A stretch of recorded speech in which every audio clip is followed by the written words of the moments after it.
And my mum corrected me once. Well, mum's corrected a lot, but she corrected me here, and she said, "Toby, a prophetic person is like a postman. You deliver the mail, you do not open the letter up, you do not read it and then like tell someone it. You just hand it over, and it's their job to then deal with it. You are the postman for God here, not anything else. You're not the dictator or the instigator of it. You are just the postman."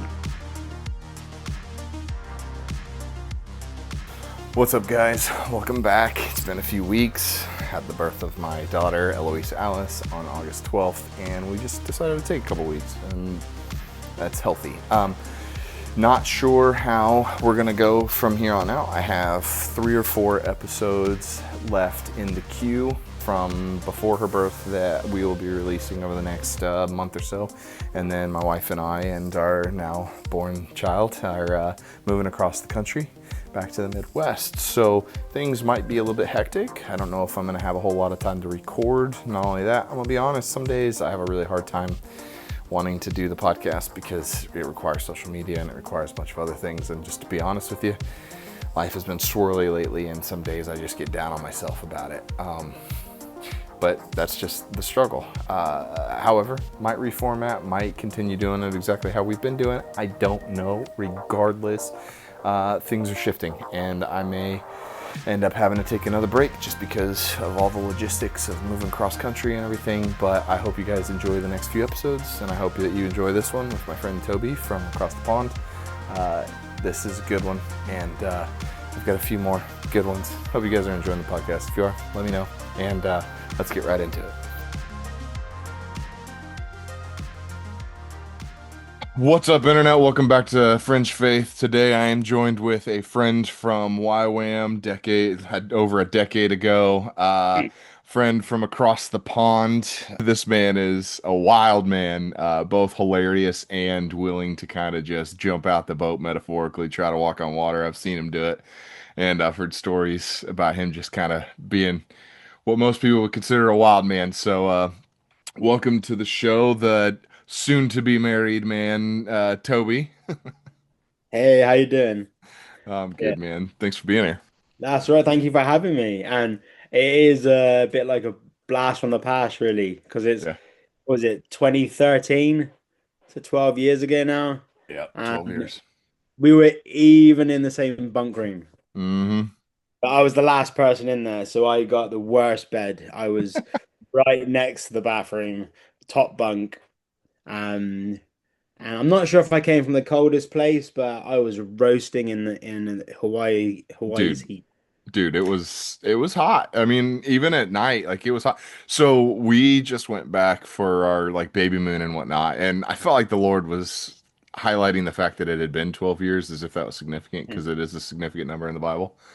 But I remember like it was actually even at night, like we were staying somewhere that was like 1,500 feet above, elevation where we were staying. So it was cooler because of that, but it was still warm at night. So, like, remembering back to when we were sleeping in that dorm room, dude, it was hot. Like, it was hard to sleep. Like, you barely freaking, like, maybe a sheet, like, maybe, but mostly you're just like, I'm suffocating. I think we shared two fans in the whole room, and there was 10 of us in that room. Yeah, it Uh, was good times though. Good 3 months. Good 3 months. Really formative. So it was really, really good. Dude, for sure. And then the next 3 months, I guess you could probably say, where did you go on your missions? Because I went to Fiji. Mm. Very different from where you went, if I remember right. Yeah, yeah, I did. I didn't choose another island to go to. Well, God didn't lay out another island for me. Yeah, we didn't choose anything. I went to Northwest Africa and went to Togo and Benin. Okay. So I'm guess that part of me was like, great, I've gone to the place where the English people go.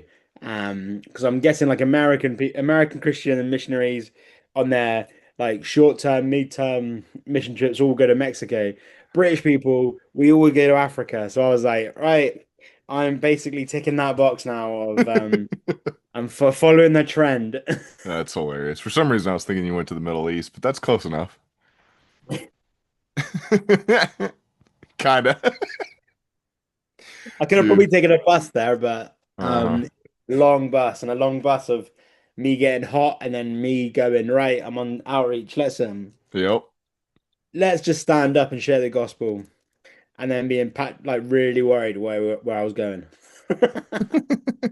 So, okay, so one of the, or a few of the things that we'll probably talk about today is you did in your college for your bachelor's, you did a bit of a dissertation for that, even, I guess.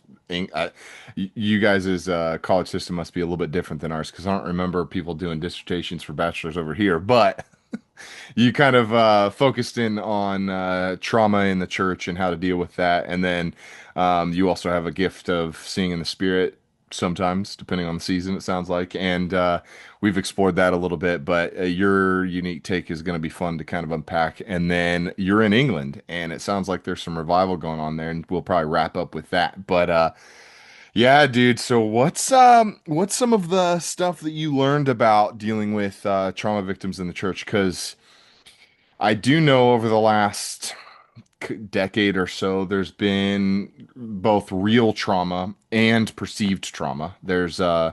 definitely this sort of push for believing that because a pastor was kind of hard, like hitting a point hard, that maybe he was abusing his power, but at the same time there's like actual abuse happening in the church. And I'm just curious, like what's some of your take, what's some of the stuff that you've studied in on this? Yeah, no.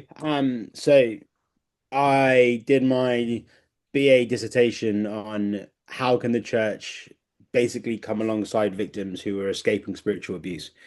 Because we have, I don't know if you have it in the States, but we have a thing called safeguarding, and it is a term used where we have to safeguard people from uh, abuse, from violence, and traditionally it was physical abuse, sexual abuse, emotional abuse, psychological abuse, and abandonment. And it's really been something which has been around for a while, but it really, I would say, took off in the UK in about 2010. Okay. Um, but recently, within the last 5, 10 years, um, spiritual abuse has kind of been being thought on that, and being like, is it its own separate abuse category, or is it just a subcategory of these other abuses? And it was absolutely fascinating.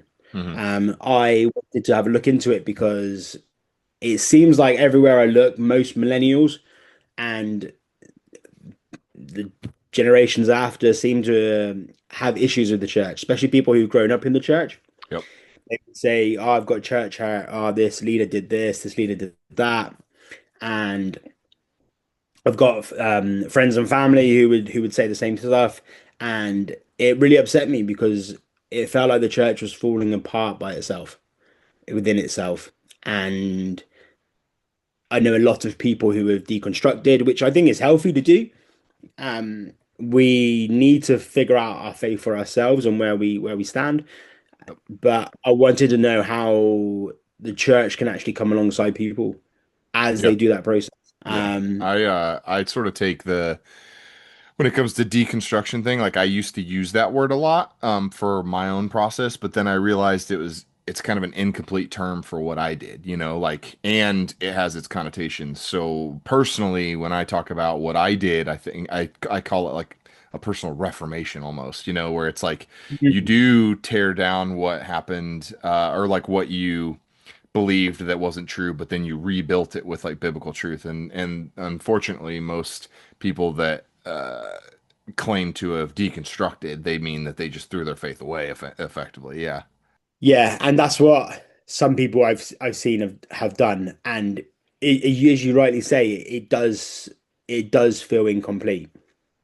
It kind of puts it in a box and says, I'm not going to deal with this. This was horrendous, and I'm just going to box it and leave it and forget about it. Um, but the things of our past actually brought us to who we are. Hmm. So there's a way of looking at mourning where the person in our life who is gone, who has died, um, it leaves a black mark because we can't access it anymore. It kind of locks that in place. But that spot is always going to be there for the rest of our life. Our life does grow around it, but that spot is still the same. And if you don't deal with it, if you don't look at it, if you don't interact with it, um, you're kind of like on an incomplete footing, Hmm. and you can't make steps anywhere new. Um, and so I wanted to look into this. I wanted to have a think about it. I wanted to see what research was out there. And at the start, I was like, there is nothing out there. But then, as I started diving deeper and researching more, there were many, many people who had been talking about this. So the earliest reference I could find was I'm going to try and get a book. I've got my dissertation up on my left here. Um, was the first time I could see the term was by some authors named David Johnson and Jeff Van Vonderven, and they wrote a book called The Subtle Power of Spiritual Abuse, and this was in 1991. So the term spiritual abuse has actually been around for pretty much all my whole lifetime, Yeah. shy of a few years, and it it was taken up a little bit by people, but not massively.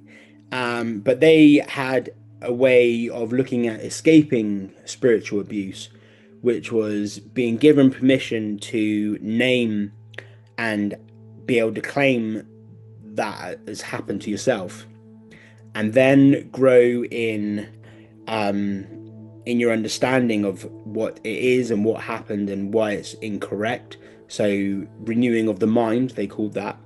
And as as a lot of people which they go through abuse, and it's not, I would be very cautious to say abuse if someone said something that you disagree with. Yes. um in abuse, the what you accept as normal and what should be normal reality, kind of, it shifts away from actually being normal. And so you then come up to breathe at some point, or you look around and you realize that what you deem is acceptable or what should be acceptable is actually miles behind you, Hmm. because you've allowed it to allow, like, given allowances, and then once you've had a bit of renewing of your mind and understanding who you are, who God is in that situation, and being able to say that I went through spiritual abuse, you then move into experiencing community, and then after you've experienced community, actually participating in community. So there's these four stages. And what I found really interesting is actually trauma-based therapy, psychotherapy actually uses like a three-stage analogy of this as well, where it's naming it, getting information and education around it, and then actually experiencing community in healthy community, and being able to try what you're good at, try what you're bad at, try new techniques, um, try and live a healthy life in a place which is going to be helpful for you, um, which was really, really good. But one of the first things that I really came to find out, and I've actually, it's probably been the biggest thing from the whole of my Research. dissertation Yep. research, was um, just trying to find out where it is. So the Church of England published on safeguarding, and specifically safeguarding on children and young people and vulnerable adults. Um, they put a four-stage scale out, which was going from healthy to spiritual abuse. Okay. And things fit into these different categories. And you've got healthy, and then you've got unhelpful, and then you've got unhealthy, and then you've got spiritual abuse. And actually having these four stages for me actually really helped me to look at all these situations and aspects in my life. So at the start of my research, I was like, I've had spiritual abuse from some previous leaders that I'd had to deal with. And by the end of it, then came away going, do you know what? I don't think that was spiritual abuse from myself. I know people who probably did have spiritual abuse in that situation, but for me, it was just probably unhealthy, maybe unhelpful. Um, and it really helped me look at everything I do as a leader in training, and in my ministry time. Actually, were there areas where I wasn't healthy and I was being unhelpful, or I was being unhealthy, or actually was I actually stepping into spiritual abuse? Hmm. And so I was able to look at myself, but also look at what other people were doing. And the easiest way to describe all this, I would have said, these four categories is with they mention in the publication that so tithing. Tithing is a very healthy thing to do within churches. It's offering a part of our finances to God for the work of His kingdom. And healthy, talk about tithing, and then you leave it like that. Un Unhelpful would be saying, hey, if you sorted out your finances a bit more, you'd be able to give a bit more. Like it kind of presses into there's a bit of truth in there, but they're stretching it a little bit. Yeah. Um they're saying, hey, everyone, inflation's gone up, your pay's gone up in the last 10 years. You haven't checked out your finances in the last 10 years. So you're probably only giving 5%. So Mm. why not everyone go and look at your finances and give 10%? That's unhelpful. And then unhealthy would be then focusing on someone and going, hey, I know you had a big fat promotion. Have you thought about checking out your finances, trying to give to the church a bit more? We need it. Like, you got to live in faith. And it's kind of going, you could turn around to them and say, wow, the church needs to live in faith. If I'm going to live in faith, you should live in faith. Yeah. And it's kind of picking on that person. So it's then gone from unhelpful to unhealthy. But then if that keeps being pressed on, an individual is being specifically targeted, saying you need to give this, it then forms into spiritual abuse, because there are then spiritual consequences to you not listening to that leader, because that leader has the power of attention is on them within that church setting. Yeah. At a certain point, it becomes like a manipulation thing. Yeah, yeah. And so these four categories of healthy, unhelpful, unhealthy, and spiritual abuse really helped me kind of get my head around what actually is happened in my life, but also actually how have I behaved towards other people. Mm. And it that's probably been the biggest thing that I've learned from the whole of my research, is Mm. actually trying to break apart everything that's happened and what I've seen, what I've done, and go, right, let's look through this like through the time tooth comb, five tooth comb, and actually what has happened.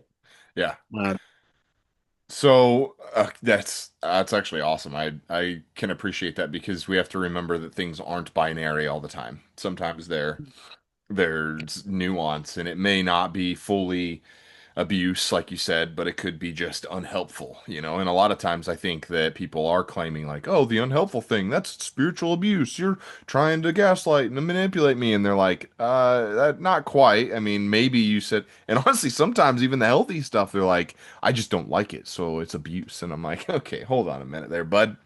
But, I guess maybe it could be helpful too.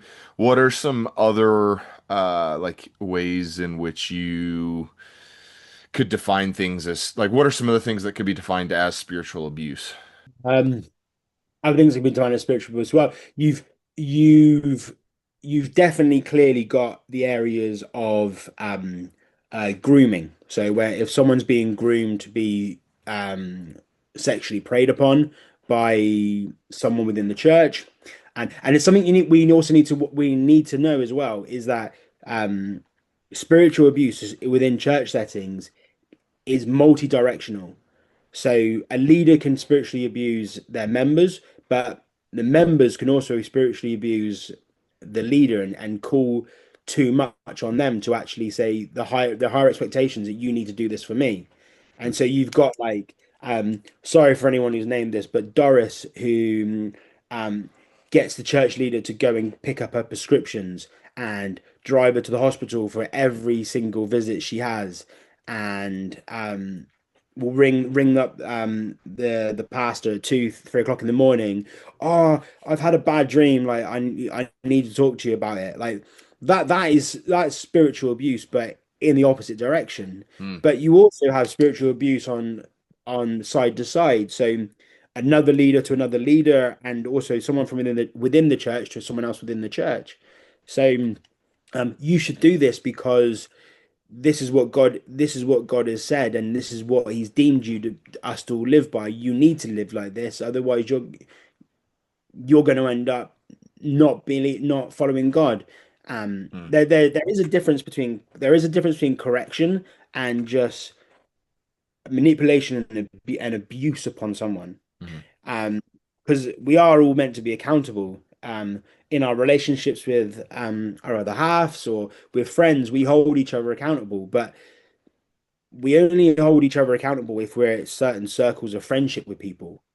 So I would challenge my best mate or my very close friends. I would challenge them on something that they've done. But if they haven't, if they're not close friends, I would maybe just raise it. Do you think that's healthy, that Mm. approach? Or if they're just acquaintances, I may have a conversation with someone who does know them and say, "This person did this. Is this normal? I'm not sure." Or go and seek a leader and actually have a conversation with them. Um, we need to be careful that correction doesn't automatically be categorized as spiritual abuse, because Yeah, correct we are called to correct each other. It's scripturally, absolutely. and hold each other to account. I know there's things in my life that I needed to be held accountable to, and I wouldn't have got over those things if I wasn't held accountable. One of the things at the moment is I overeat. I spent this time in my research, and I stress eating, and my partner, my fiance lives in Wales. My family and my friends live in Somerset, which is the other end of the country. I've moved here to do a job and to finish my degree, and it was good, it was healthy, but um, to deal with my stress, I ate, and I'd eat sweet things as well. And I went through a bad thing about 4 years ago, and it just stemmed from there, and it just carried on going. But I now have my fiance going, "Hey, you really shouldn't eat that. It's not going to be helpful. You're not going to fit into your suit if you keep eating like that. A minute on the lips, forever on the hips." Like, there is accountability. My best mate's a PT, and he would have a conversation with me and go, "You know what? If you don't look after your body weight now, your knees are not going to survive in your 40s." We have electrician. I was an electrician, so I have electrician's knees. I am crawling around lofts and stuff, pushing my kneecaps up. It's not the best, but if I look after myself, I'll be able to do more in the future. Mhm. Um, and yeah, we have to be careful. But specific things that are definitely spiritual abuse would be sexual exploitation, like Yeah. not consenting. Um, to be fair, you have to be very cautious when you're a leader and you're in a romantic relationship with someone who's You're not in married marriage, to. you're Yeah. not in a relationship with. You have a nap. As a leader, you have a position of power, of specifically of attention, and people can feel manipulated or pushed into doing things. It also can happen the other way around. When I was single and I was in leadership, people would try to get to know me just so that they could increase their social status. Yeah. And so that was fun dating as a single leader. Um, glad I'm through that, and I'm happily getting married. Yeah. Um, but so yeah, sexual exploitation, financial exploitation, is definitely physical violence. So they're quite a big spiritual abuse case in the UK. Um, oh, I've forgotten the guy's term, but he was There's a guy from like the 70s who was whipping 14-year-old boys with a cane. Hmm. Um, and then no one died in the UK, but he then went to Africa and um, supposedly a few people in his care died. Hmm. And it's kind of some of the stuff that got the Archbishop of Canterbury got caught up in because he didn't investigate it quick enough or early enough. But you've also got um, other leaders from other organizations who would have wrestling competitions. And you've got 40, 50-year-old men having wrestling competitions with 16, 17, 18, 19-year-old boys and stuff. And which yeah, that's there's a point where that's inappropriate. Yeah. I I remember back in the day, youth back in the day used to be a lot. We were a lot more rough and tumble. There's a lot more like dog piles and British Bulldog is again that we used to play over here and stuff. And you would clothesline people in the playgrounds, but nowadays you cannot do that. Yeah. Um, if you pick up someone because they're fighting someone, you can get into trouble. There are different tactics to do different things. So you got yeah, sexual, financial, physical. You got neglect as well. Neglect is a huge one. Hmm. So which I've only just recently only started looking into and how do if it could there be neglect within spirituality. In Oh, my mind, that could be like somebody going like, "Oh, well, you didn't respond the way I wanted you to, so now I'm gonna not give you the care that I was giving you before or whatever," right? yeah. Hmm. Yeah, there's let's see if I can find it in my work. Amy White did a Grove booklet, a theological definition of spiritual abuse, Ezekiel 34, and the use of pastoral power. And in it, Amy writes that abuse kind of forgets neglect. And if you look at a shepherd, if the shepherd neglects their sheep, they disappear, they get covered in brambles and all this sort of stuff. And it it made me think about times when are the times which I knew I should have done something and I didn't. And Hmm. we read about it in James. James, in the letter of James, James talks about if you know that you should do it and shouldn't do it, that is a sin for you. Yep. And even Paul writes about it. The things I want to do, I don't do, but the things I do want to do, I don't do. Yeah, I might have mixed that up. That's all right. But We know what I you think mean. most people would don't understand where I'm coming from. Um, Well, and in Ezekiel, I've started going through Ezekiel again, and in the beginning of it, he's told by the Lord basically like if I tell you something like to tell another person and you don't, then I will hold it over your head effectively. You, mm, you know, there is a responsibility to do what the Lord asks you to do, you know. And if it's to warn somebody, then you should warn them, or if it's to build them up, then you should build them up, and you reap a reward from doing it. But yeah, that was another verse I was thinking about.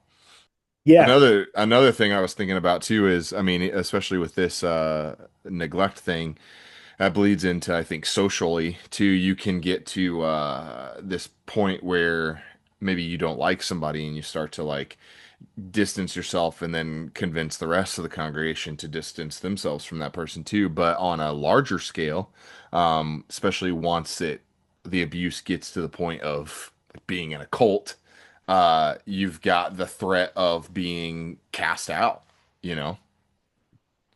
Yeah. yeah. I tell you what, that I would love to do. Um, I'd love to do some more reading or listen to someone who's done some research more into. Um, I don't know how else to frame it, but corporate discipline. So Mm. we read about Paul saying there is a process to do before you like cast someone out of the Yeah. church, and my parents' church, um, one of the leaders there did a really interesting talk about if when is that appropriate, Yeah. and it was if someone is being divisive in the church, it is not healthy for them to be in that church. Hmm. If they are purposely causing trouble, purposely trying to bring confusion and disrupt relationships within that church, it is better to call them out on it. And if they don't change, like you need to say, excuse me, but you're not actually being helpful for the community. Yeah, Um, and I've not seen it done very well. I think within my lifetime, I've only seen one person being removed from a church. Um, but the thing is, if someone is removed from a church, it doesn't mean that they can't come back. It's literally sometimes there's people are so selfward looking in that they can't see anyone else. And I've heard somewhere, I don't know if I haven't fact checked it, but researchers are saying that we're like the most narcissistic generation that there's been in a couple of centuries. I'd believe it with Um, social media. yeah, well, I look at it looking walking down the street. I was talking to a blind lady today, and she was walking down the street and then had to stop because she bumped into someone, and her stick was between someone's legs, and the person was each side of her stick basically gave her a disgusted sound like, "Why are you in my way?" And it's like, I cannot see where I'm going. I have a stick to make sure I don't walk into people, and you've walked right into my stick, and it was because they were looking at their phone. Yep. And it people don't look up anymore. It's like being in London on the underground all the time. It feels like sometimes, but Dude, anywhere. I mean, I try to intentionally put my phone down more because I recognize that this is a massive problem, dude. Like we're so, I mean, it's been designed to addict us to it, but also like we've become so self-focused. I mean, uh, this was something I was listening to the other day, somebody talking about the mourning dove effect. It's like when you were growing up, you heard the mourning dove all the time. And now people are like, what happened to that bird? I don't hear it anymore. And people are like, well, they're still out there. You're just so not attentive. You're so honed into your own stuff, into your own world, into your own phone, into whatever's going on with you that you just and you probably don't even go outside anymore. That's another thing that people aren't doing is going outside to actually be social. And so they miss it. Like it just they don't hear it because they're inside on their screens all day. And yeah, it's a problem. yeah. It's a massive Yeah, problem. one of the two things that I try and challenge people, and I'm not an expert on any of that I'm talking about. I'm not an expert, but specifically on this, I'm still learning it myself, and it will be a if I'm spending most of my time on my phone, how does my phone look represent actually my home in my life? Yeah, So if I've not got scripture on the front page, is the word of God actually something that's important to my life? right.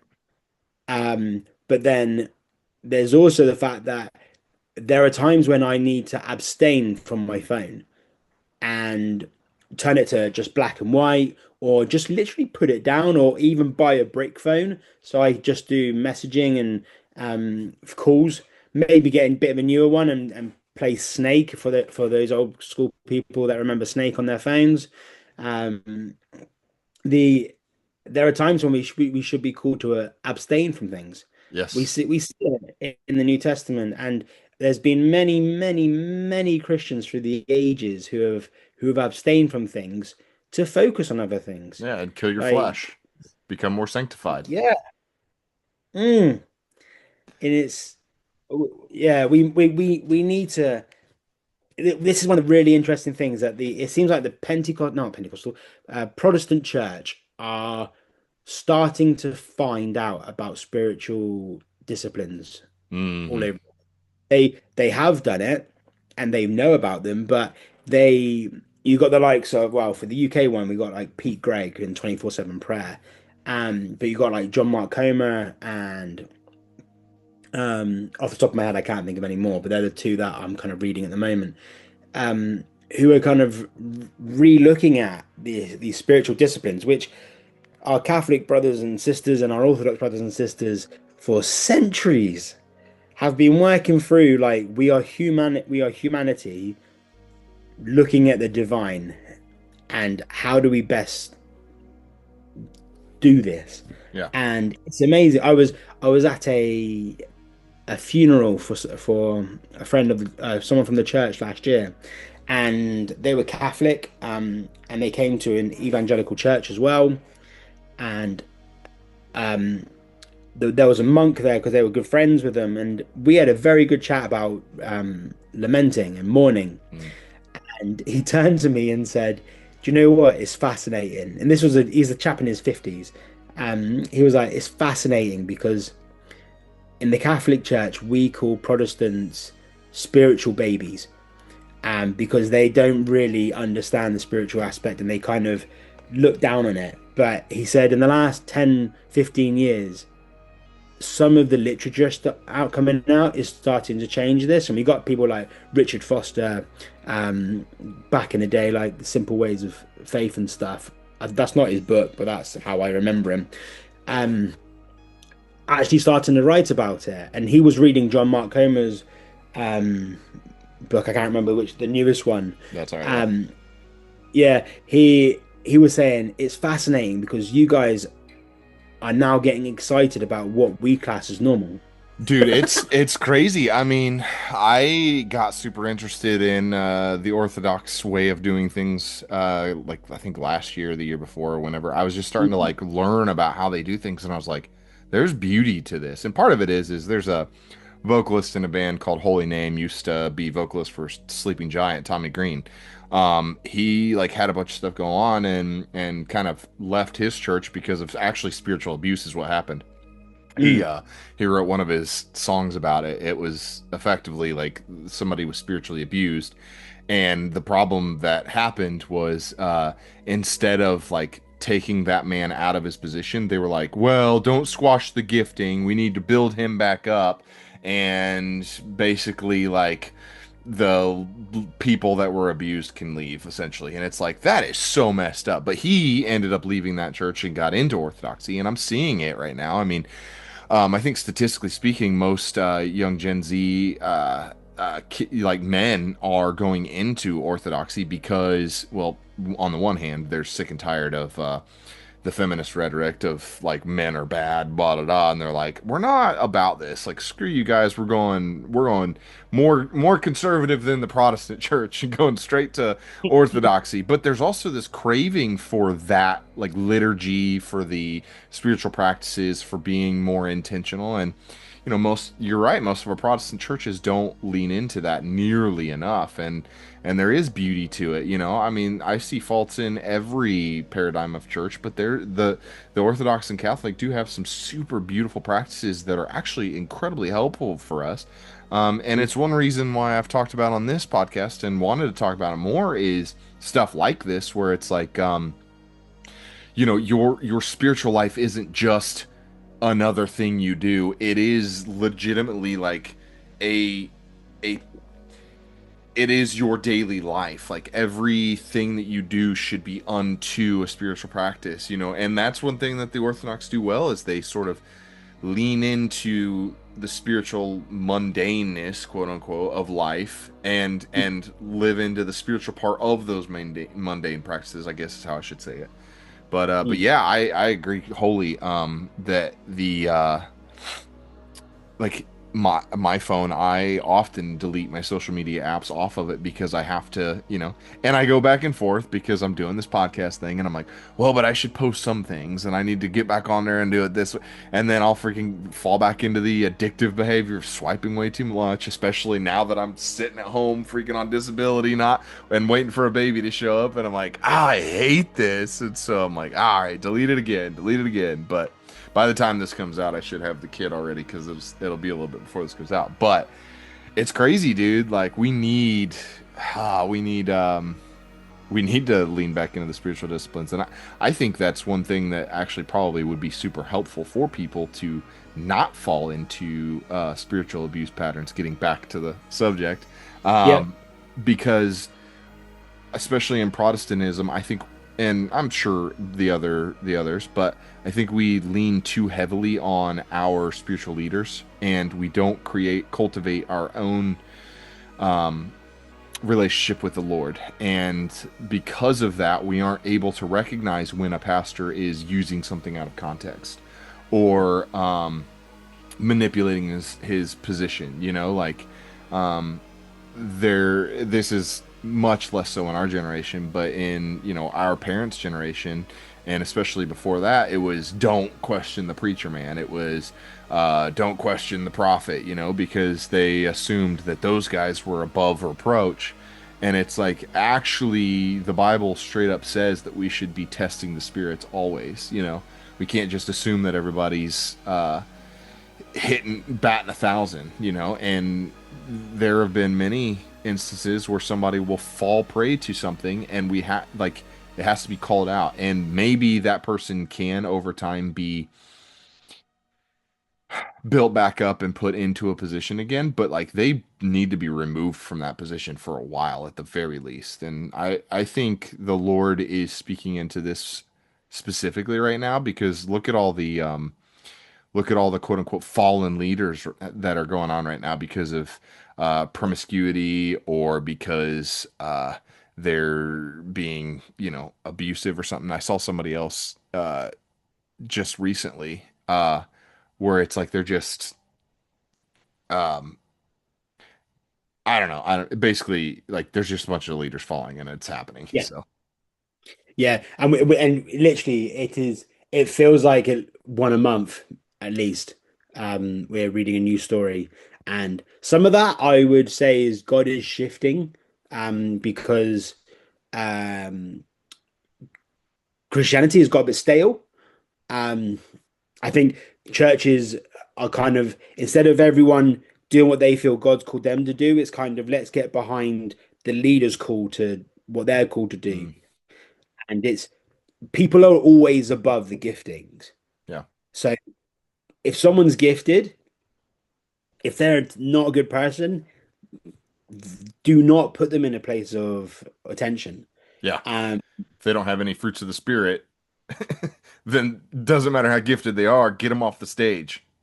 yeah, well, this is you got there's a guy called Byler who talks about leadership skills, and it's been adapted for people over the last like 10 20 years. Um, but you have character, skills, and wisdom. And if you need all three to be stable. If they haven't got character, if they've got skills and wisdom, they're not going to be integrity. They're not going to have no integrity in their life, or everything's going to be done to manipulate people.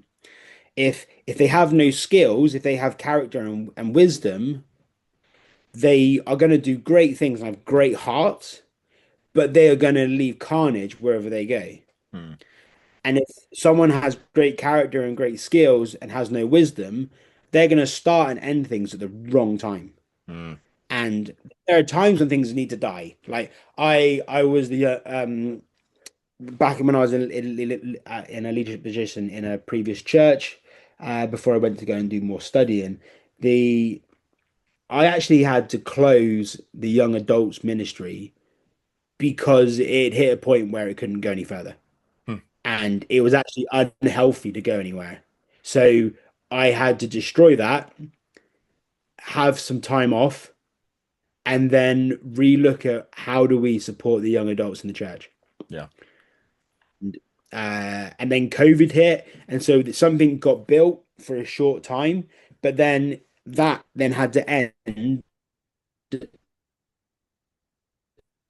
and I helped form that new group of leaders, and then I left it to them, and I stepped away and stuff. So I was only virtually pretty much like a bit of support, a bit of anchoring in, um, to actually allow this other group to start. But within that period of time, I killed two ministries hmm, because they had run their course, yeah, yeah, and there it I learned a huge a lot much about that, because the first thing that died, it had been going on for 34 years, huh, and being the leader of that ministry that died after 34 years, oh, that was Oh, that really dealt with some of my pride in my life. I'll tell you that for sure. That humbled my ass to the ground. Um, and but yeah, no, if a leader hasn't got any of those three, or if it's not balanced, there needs to be some looking at, and they need some leadership formation. Yeah, dude, And that's wild because I mean, you could have easily been looked at as like a failure for that, for put quote unquote like destroying or like failing to build the ministry or whatever. But the reality is wisdom in that moment was, hey, this isn't doing beneficial to anybody. We need to stop and then reassess and maybe try again later. And that was wisdom at the mm, moment, which most people wouldn't look at that way. They're always like, "Oh, you got to build, you got to build, you got to build." Never, you got to prune. And pruning is a spiritual practice. Like it is something that has to be done in the church a lot, man. And no, I commend you for that. One of the things that so Marty Solomon, he said in one of his Bema podcasts, he was talking about wisdom, and he said, "Wisdom isn't knowing what is true; it's knowing when it is true." Because you look at some of yeah, the proverbs, and it talks about, uh, one of them is it's like answer a fool to his folly, but then another one is don't answer a fool to his folly, and it's like, wait, what's which one's true? Well, they're both true, just depending on when they're true is what's wisdom, right? So yeah, yeah, that's good, man. So the spiritual abuse thing, I mean, so we kind of got a grasp of what the spiritual abuse is. I think we established that maybe spiritual practices and people having their own relationship with the Lord and grasping biblical like truth, like knowing the Bible well enough to spot, frauds and stuff. yeah. Those are ways to help people get out of it or to deal with it. What are some other ways that you found in your research as to how people can either recognize or, uh, get out of or change spiritual abuse situations? Um, I would definitely say if you feel like you're going through it or you think you're spotting it in a relationship within the church, it is the call it out and go and have some conversations. It Now, doesn't. start with the conversations and then call it out, right? Yeah, yeah, yeah, yeah, yeah, yeah. So it's not healthy at all just to march up at the beginning, like Sunday service, just march up and just call it out. If you've not spoken to anyone, you are damaging your relationship with the potential victim, and you're also damaging your relationship with the potential perpetrator, and you're also damaging your relationship between you and the other members of the church, and also the other members of the church with the victim, and also with the perpetrator. And so you're not actually building anything up. But if you've had the conversations with the perpetrator and the victim, and it may not be your position to actually um, be the one to go up there and go and try and separate it and all this sort of stuff. Um, like leaders are there for a reason, and they should have accountability processes for you to use, and these should be known within churches. Calling people out in leadership, that should be known how you do that and how to keep people account. Um, and we have in churches leaders, we have people, assistant ministers underneath, sometimes governing bodies above those people. We also have small group leaders and ministry leaders and stuff.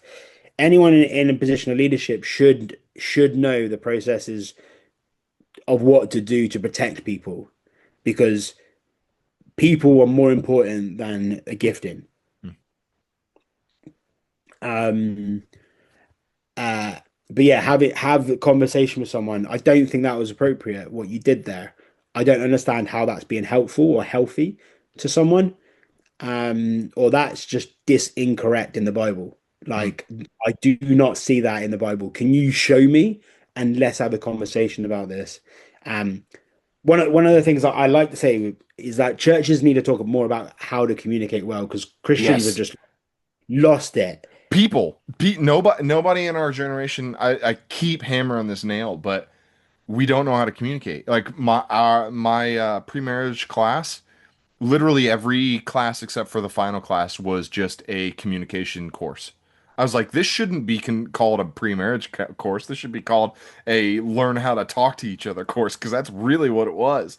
And healthy communication is massive. I've talked about this so much. Yeah, go ahead. Yeah.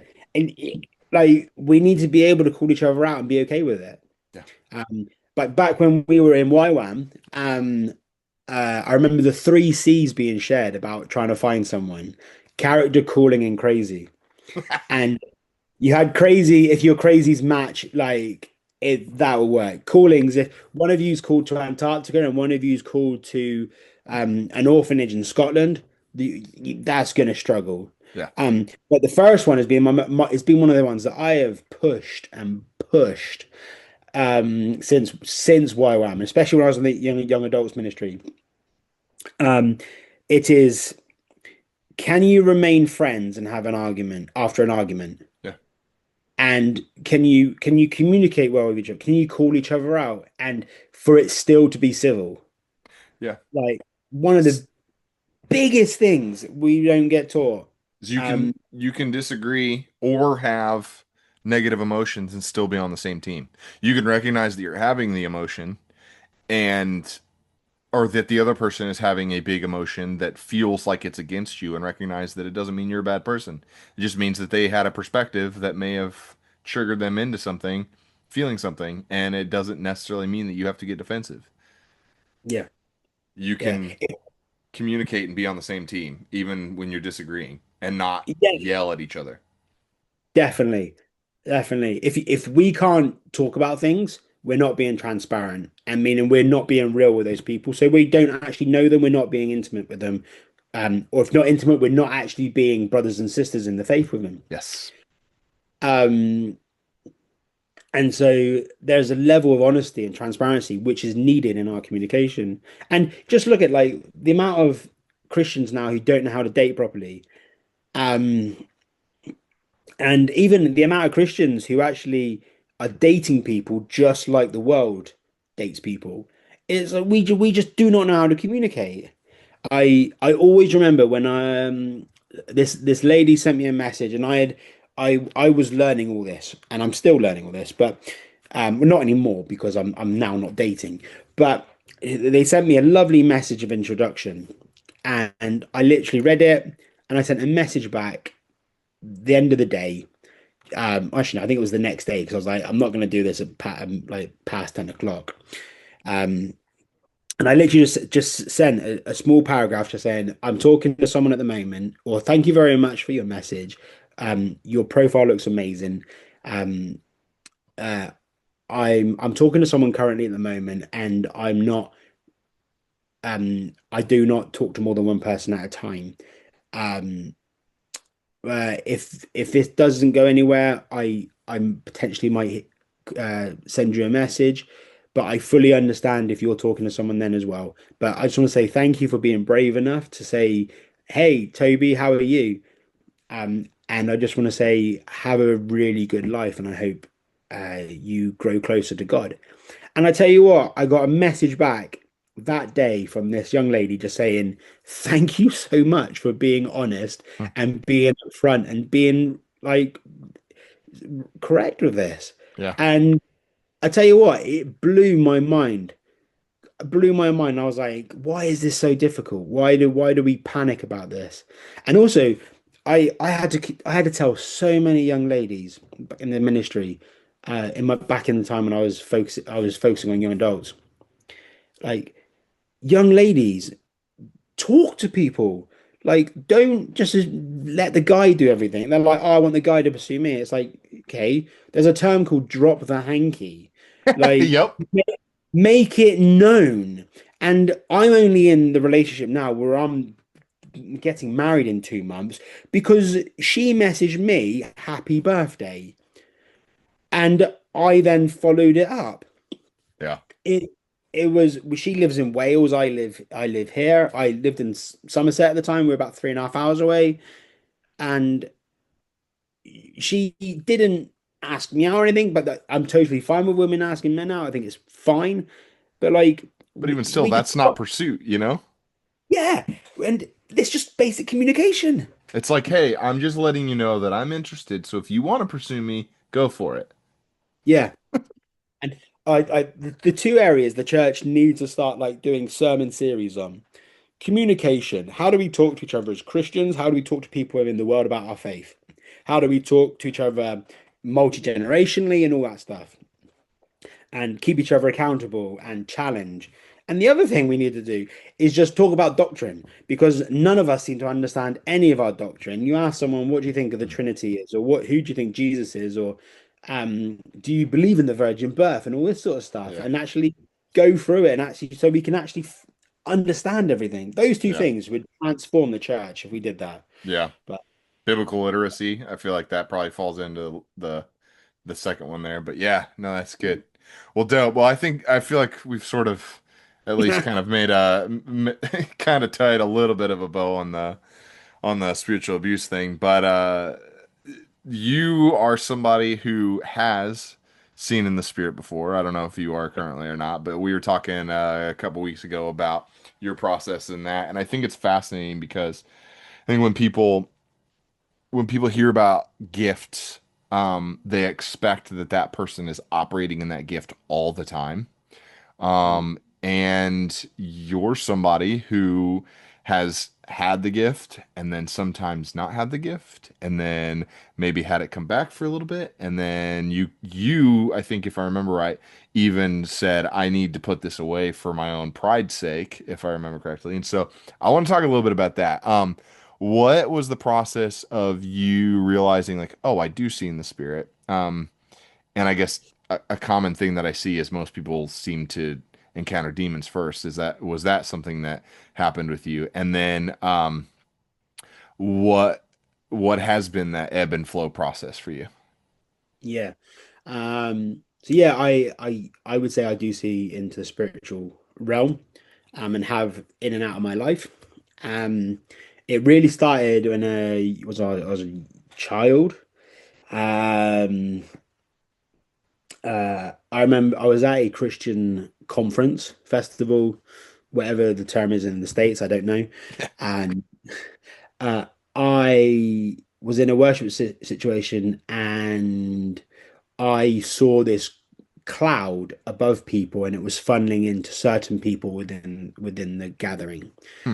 Um, and that was amazing. And I actually cannot forget that. I always remember that. Um, but go on a few more years. Um, I think I even asked God, I was like, God, I want to see what's going on. And I wouldn't know what age I was, but I started to see green dots and red dots. Um, and for me, green dots were um, God's forces, angels, um, Holy Spirit in moving in action, and red dots were demons, the devil, Like demonic stuff. dots being like super small, like the big thing in the room. Like, what do you mean? Like a load of dots, like a dot's the size of my pen, a pen end, and then loads of them just grouped together. So you could say it was like a blob of dots. Hmm. And I would be in church and then I'd look out the window and I'd see a bunch of red dots. And then I would see a bunch of green dots like chasing after him, or I'd see green dots in the sky, or uh, and it would come with a feeling of looking at these dots. Like when I looked at red dots, it would be like it feel cold if it didn't feel right. And green dots, there would be peace, there'd be warmth. Um, so I had these dots. It then after a while, probably after a year or so, 2 years, it then morphed into blobs, and you had red blobs and green blobs. Um, and then after a few more years, it then turned into like cartoons, um, cartoon characters. And then after the cartoon characters, you kind of like lost the color at cartoon characters. It went from green and red to like actual colors, like would normal colors, and it then became like humanoid looking, like I'm looking at you now. It came like that, but it most of the time it just felt like there was a pair of like lenses that I kind of like sunglasses that got put on, and I could then see them. but I could lift the sunglasses and see straight through them as well. So it was Mhm. kind of two like two phases being like seen side by side. Um and so that developed. I would see like angels, I would see demons, and I did like focus on the demonic stuff, I would have said. Yeah. But my mentor at the time, who was a prophetic guy, he said, "Why are you focusing on that stuff? Like, why?" It's like you're entertaining it. And um, I think I remember there was a guy, Chris Valentin, kind of talked about you got two dogs, whichever one you feed's the one that's going to grow and be Yeah. stronger. And I was like, that makes sense. Whichever ones I'm focusing on is the one that I'm glorifying. Yeah, I'm because or the demons want your attention. But something that I love about this is that it's almost like a progression. Like they say that spiritual giftings, like you may get a gift, but it's like a muscle you have to strengthen it. You have to practice with it. You have to get used to doing it. And so I think it's just kind of wild. Like you don't often hear the stories of people going like, well, I saw something, and then eventually it kind of became more clear, and then it became a different thing, and then it became like what we maybe a little bit more what you would expect it to look like. And so I think that's kind of cool because for a lot of people, they probably don't realize like, oh, maybe I have like a little bit of a gift and I can stretch it. I mean, it's like that parable, the the servants that use their talents, they get more over time, and the ones that squash them or squander them, then they lose it. So yeah, yeah, it's totally true. Um, but there are times in your training, and I think this is kind of what you wanted to look at a bit more, was there are times when you don't do those giftings and don't do those things for a reason. So when you're training out, which I used to do a bit of training, not as much as you. I know you're a lot more stacked than I am. But you have rest days which are important. yeah, And God puts rest seasons in our calendar. He puts Sabbath years. And there's a reason for that. Why does God call us to rest and to stop and to put down for a bits of time? I think is stuff we don't look at. Like going back to spiritual disciplines, Sabbath is a spiritual discipline. It's something we should do. We're directed to do it, but do we actually reflect and look at that? yeah, And um, it the yeah, there are times when we just need to put it down, yeah. and We got like a that's hustle culture going on that keeps us from ever resting. yes. Yeah, and yeah, for me personally, the big time I kind of stopped, um, and I kind of actively stopped as well. I think it was a mutual decision. It sounds a bit weird, but a mutual decision between me and God. Like I'm going to put this down for a period of time. Um, so at the age of 15, I was prophetic, like quite prophetic. I was prophesying and seeing stuff in the spiritual realm, and I remember the exact situation in which it happened. So I had developed a culture within myself and the church I was in that I would get a prophetic word every church service. I would see the angels or demons every church service. And I would go up to my mentor. The church gave me a mentor very early on, which was amazing. That is good. I would say, I've seen this. And he'd learn, send Toby away because he's only had one bit of the jigsaw puzzle. And if he goes up now, he's going to go up five more times before he actually gets the whole piece. Um, so I would go up to him as this like bouncing 15-year-old, like, hey, I've got this. And he's like, all right, go away and pray about it. See if there's any more. And so I'd built up this thing of like, okay, I go and chat to my mentor about it, explain what I'm seeing. He'd discern, all right, is there any more to this? Or is Toby going to come up again? Has he actually got the complete thing? Is he got too quick and just rushed off like, yeah, I've seen something. Woo! Um, and so we had this kind of process that I would be at the back and I would be going to him, going back, going to the back, and him go to the back, go to him, go to the back. And he ended up being at the back just to support me. Like he came out of the chairs and spent the service standing at the back because he knew I was going to come over and talk to him. Which is amazing, like Yeah. care and like championing of and mentoring. Um, but I would then get something, I would go to the front and I would share. I would go and then talk to the host of the service. So he was like a second level of discerning. And then if they gave me the opportunity, I'd go up. But as I was going down, coming back the right hand aisle, um, someone came over to me and said, "Toby, I'm glad that you went up. Um, I God gave me something, and I said to God, I won't go up until Toby's gone up." And as a 15-year-old boy, at first I was like, "You weirdo." Um, I didn't say that to them, but I said it in my head. I went, "Oh, okay, good for you. You discern how you're going to discern." But inside, I was going, "What the heck? That's weird." Um, but then that planted a seed in me, and my head got bigger. Hmm. I ended up having it developed into pride and it developed into a position of like I was bringing the word of God for the church that day. Like I know the way that it's going. And my mum corrected me once. She well, mum's corrected a lot, but she corrected me here and she said, "Toby, a prophetic person is like a postman. You deliver the mail, you do not open the letter up, you do not read it and then like tell someone it. You just hand it over and it's their job to then deal with it.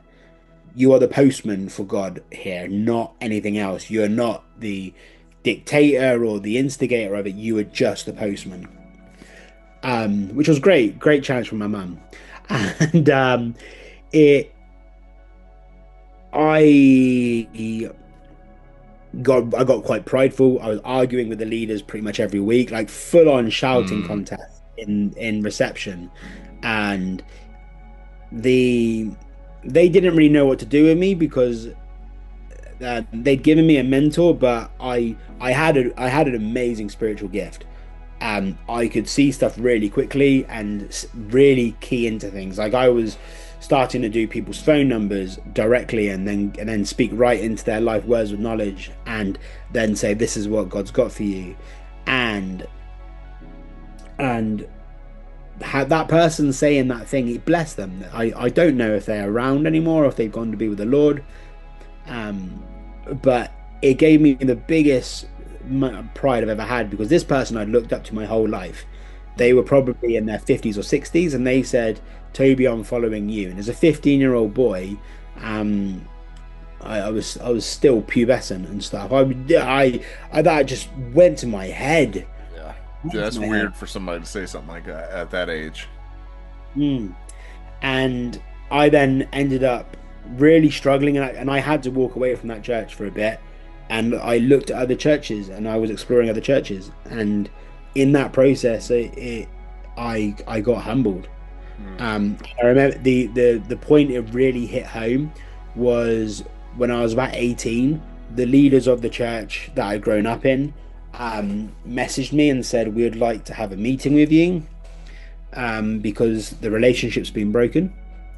And so I went to a mutual person's house.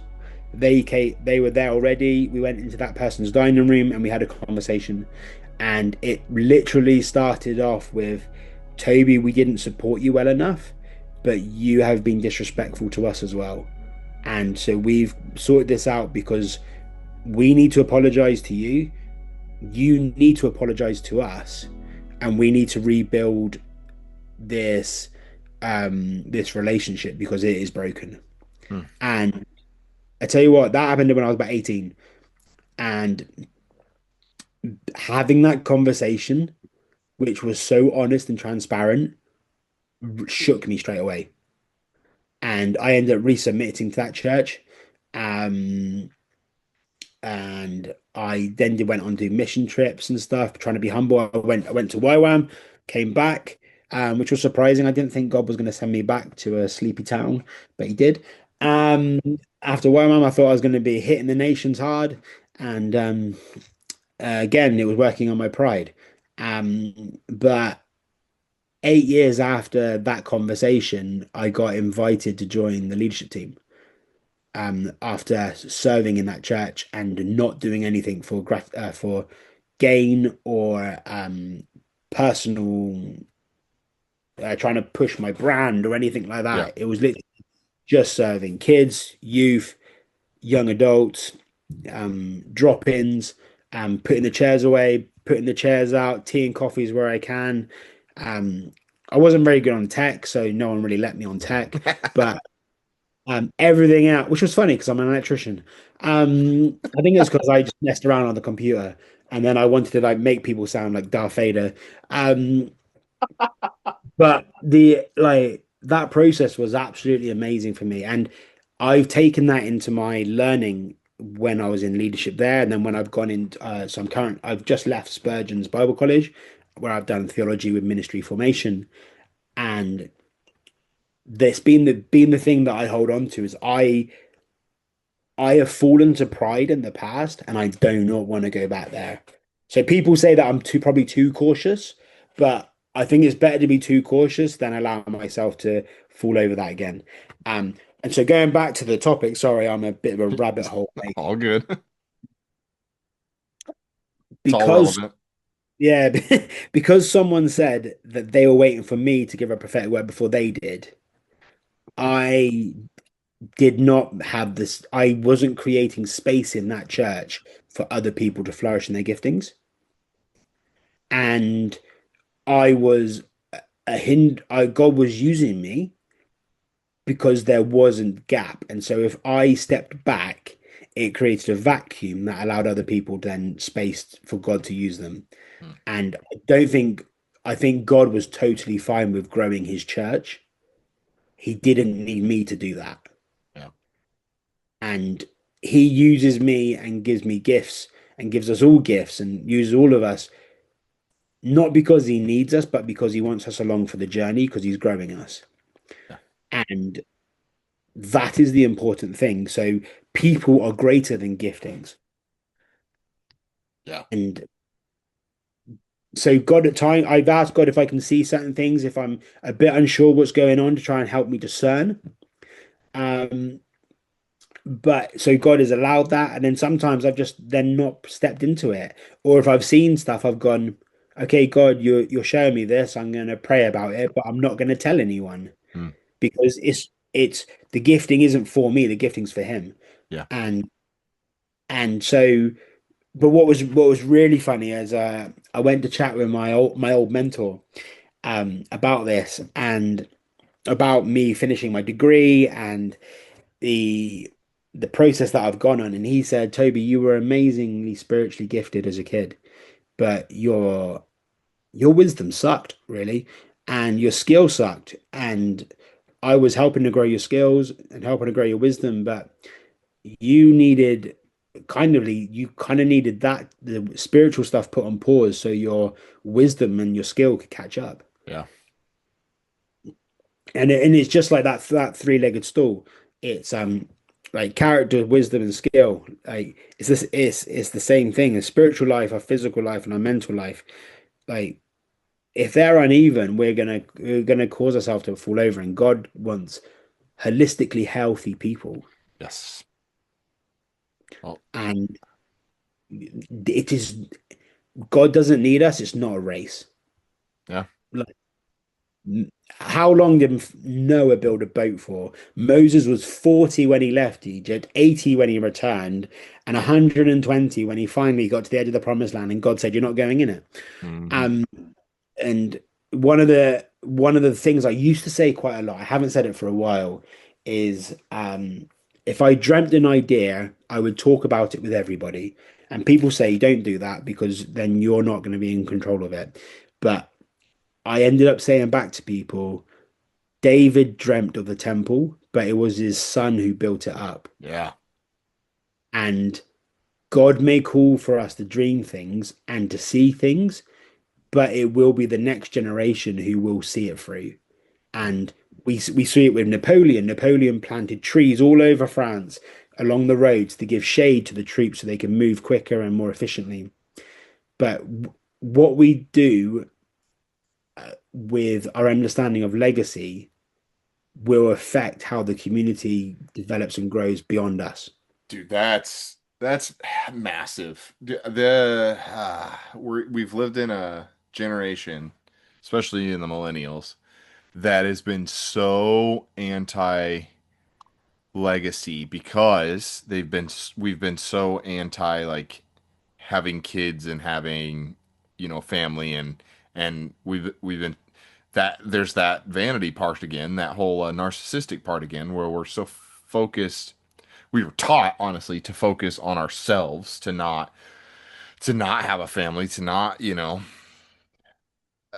lay down our dreams, quote unquote, for the sake of building a life and a family and roots and all that stuff. No, you're supposed to follow your dreams and kids will just get in the way and all that. And I believed it for a long time. And I'm realizing now that holy crap, like that thing of like it isn't about me. And now we're having a kid, and I'm like, oh, dude, my legacy. Whoa, like it's gotta be. I gotta be building legacy for the coming years. And I'm like, I got to the point where I was like, dude, I actually do want kids finally because I realized that, you know, I realized a lot of different things basically. But man, it's that we could talk about that for a while, dude. Just like the need for legacy. Like I love that because it's true. Like the way the Lord works, most of us may not see through the thing that we expect to do. And selfishly, I'm not gonna lie, there's some times where I'm like, but I do want to see through some of the dreams that I have on my heart. And I'm sure a lot of them, the Lord will give me, but some of them I'm sure my kids are gonna do it. And oh man, that's just hit me right in the here. We grew up on hero films Yeah. when we were being formed as that to become adults, and it messed us up. Hollywood messed us up. We all wanted to be special, and Jesus laid down his life on a cross. Yeah. And one of our biggest boasts about the Christian faith is that look at the apostles. If it was a lie, they wouldn't have gone to death for it. Amen. And they were looking at the legacy of the kingdom. Yeah. Man, And so good. Well, as like we're getting a little long on this, but before we wrap her up, um, yep, I do want to touch a little bit on what you're seeing happen in England because I know, especially over here, the idea is that over in Europe they're all post Christian. They're not. There's not really much going on in the church over in England. They're all atheists and stuff, which I mean, I'm sure even there you're sort of probably seeing more of a new age thing happening the way that we are in the States. But there is this mentality that England is kind of past Christianity and they don't want anything to do with it. But I'm seeing stuff about like some revival happening. And so can you speak to that a little bit just to encourage yeah, people? yeah. No, I can speak it to that. Uh, the UK and Europe are definitely were or maybe still are in a post-Christendom age, um, where Christianity ruled this area with the Holy Roman Empire, and then we came into the Enlightenment, which then um, caused modernity, and then we're post-modernity and post-Christendom era. Uh, we have Christian values, but no Christian beliefs to actually uphold those values.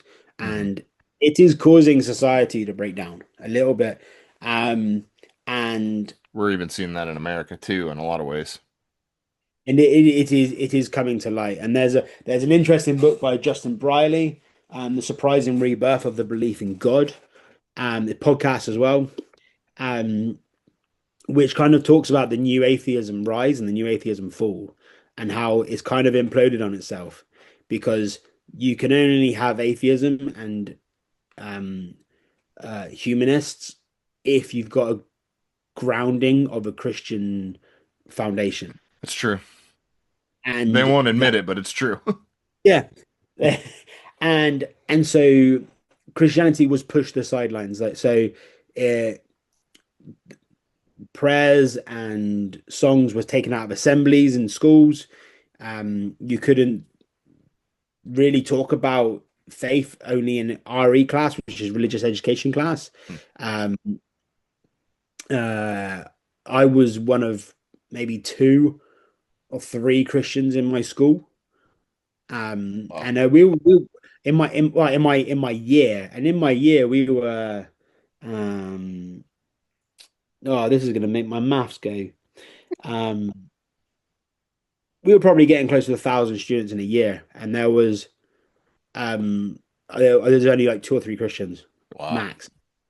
Um, and that was normal. Like Wow. you're looked at being weird if you're a Christian.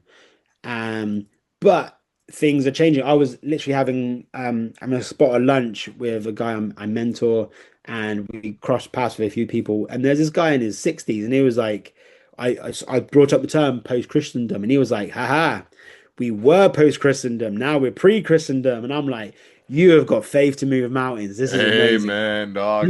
Keep saying this. Keep praying for this. Like all the revivals we hear about, like the Welsh revival, the Hebrides revival, the Moravians, and all that kind of stuff. It all starts with prayer. Yeah. And pretty much before COVID, most churches in the prophetic circles here were being told to dig their own wells. And then COVID hit, and we had to help ourselves really. We weren't allowed to go to church; it was banned. Um, and we had to dig. And after that, people were shy to talk about things, but the kids nowadays, Gen Zs, they do not know the Christian stories. Hmm. So you can talk about Christmas, and they're like, I have no idea. Like my fiance's kids' nativity play wasn't the nativity. It was talking about global warming and having a go at all the parents because they've ruined the planet. Oh And gosh. I wasn't there, and I wouldn't have understood it anyway because it was all in Welsh.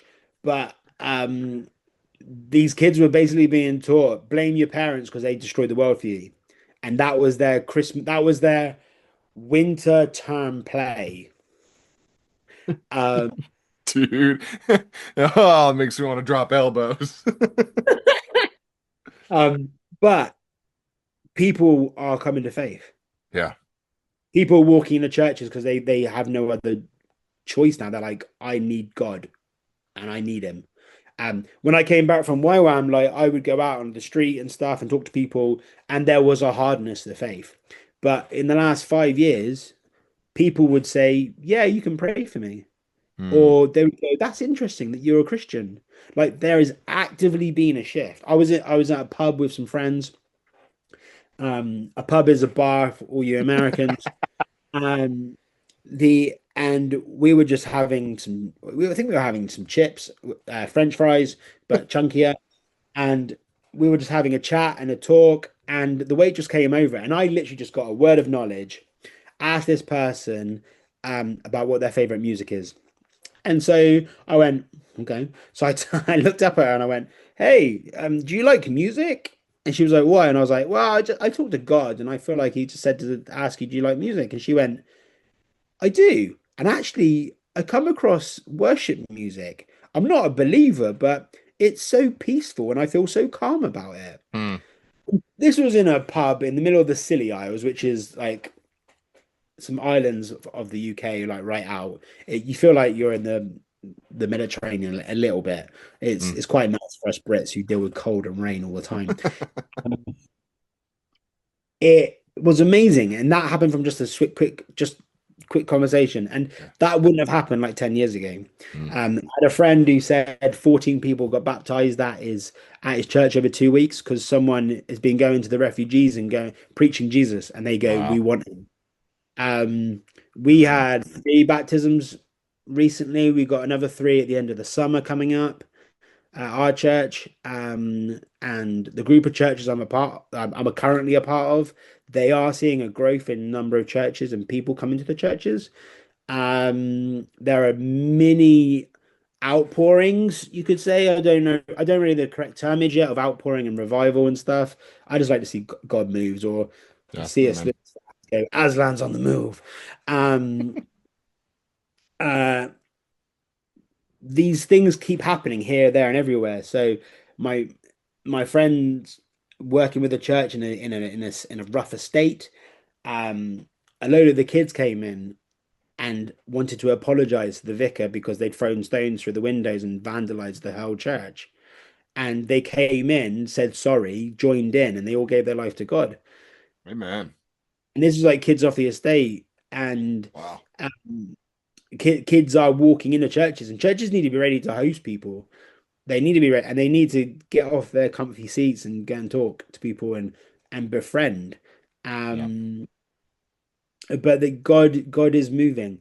I don't. It is being named a quiet revival. The Bible Society did a report on it, um, but I'm very cautious if we want to call it anything. I just want to allow God to do what He's going to do and allow people to be taught along the way. But God is moving, and I think this is coming with people realizing that social media sucks Yeah. and that this world is more about them. Yeah. Is just them. There's more to life than just them. Yeah, I mean, I feel like our generation used to crave an authenticity, and I feel like especially millennials have gotten to a point where they've sort of, I guess, maybe gotten into that disenfranchised age that almost everybody gets to once they're in their, 30s and 40s and stuff, and that's unfortunate. But I do feel like even still the Gen Zs and the Gen, I think X or whatever, I think they're starting to they're starting to crave for that authenticity too, and their real experience, and I think that's why the church is primed right now, and I think that's why we need to have a grasp on spiritual things like the Deuteronomy 32 stuff with Michael Heiser, or people seeing in the spirit, because not only Christians are seeing in the spirit, but people that are doing psychedelics are seeing in the spirit, people that are doing occultism are seeing in the spirit, and we have to have a paradigm for all this. And dude, I love it. This was a great talk, man. I appreciate it. I've, One last thing, because I think it's hilarious. Your last name is Duckworth. Remind me your middle name. uh, Michael and then Donald. So Tobias, Michael, Donald Duckworth. And didn't they do that to your siblings? Yeah, my brother is Daffy, and my sister was before she was married, Jemima Puddle. So you got Donald Duck, Daffy Duck, and Jemima Puddle Duck. And the joke is if me and my fiance after we're married can have kids if God willing and stuff. I keep teasing her, going, "Can we call our kids Crispy or Peking?" And she keeps going, "I don't think so." But she wants to carry on the duck theme, but not make it about food. Yeah. But That's either way, I love it. It speaks to who you are, man. Like some of your comedy shone through on this interview, but man, he's a lot funnier than even what he's dropped in this interview, and I appreciate it, man. Dude, it's been good to reconnect with you, dude. It's been like we connected a couple weeks ago, but man, it's been too long, and I hope that we can keep in contact, man. You're a legend and a on your way to be a scholar, sounds like. I think my fiance doesn't want me to do any more studying. I think she wants to spend time with me. Fair enough. Awesome, dude. Well, thanks for being on the podcast. Very much, dude. Yeah, dude. Anybody that's still listening, thanks for listening. Share this with your friends if you got anything out of it. And we'll catch you in the next one. Peace.